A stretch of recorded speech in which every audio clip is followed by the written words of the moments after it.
Last semester, I did an internship at a radio station, a French radio station called Shock FM. We always worked as a team, so it was a very team-oriented environment. Every project, we'd have to run it by our supervisor, and we'd all discuss it in our open office. D'habitude, je préfère travailler tout seul.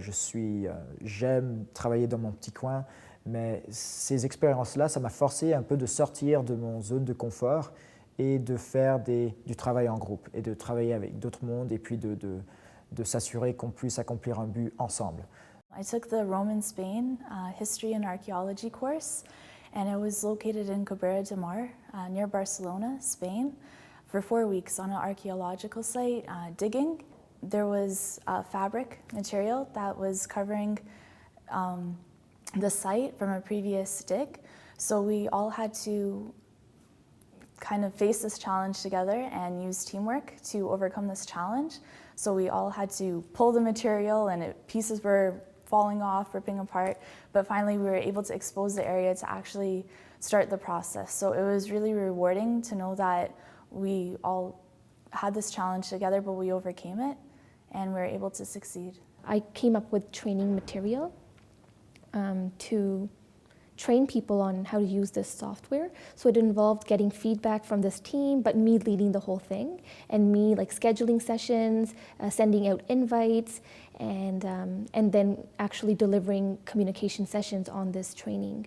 So I was given a big role, but at the same time I was given support from all these people who helped me do a good job. We all had to be on our A game in terms of reaching deadlines and just helping each other out. Sometimes certain members of the team couldn't accomplish specific tasks for whatever reason. And so, for instance, as public relations coordinator, sometimes I would do things which were related to logistics or, media. And so that was something that I learned about working in a team. You have to be able to be available for your team members, always be willing to help each other out, and stay serious and disciplined and just really having each other's back. It was the first time that I actually went out in a professional environment and was speaking French. So building that confidence was really, really important. It was actually pretty shocking for me because you would think when you're going to a meeting, you're gonna go walk to a meeting. Whereas, these meetings were on the phone.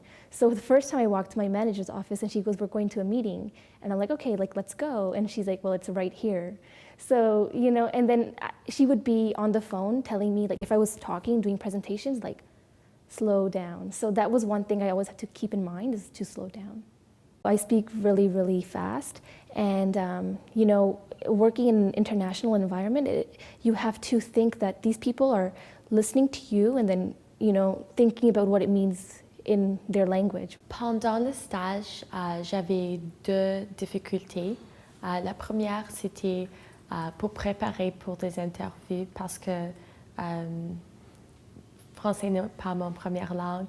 J'ai besoin de préparer beaucoup plus, alors ça prend peut-être double le temps parce que je dois regarder à tout le vocabulaire, mais à la fin, ça marche.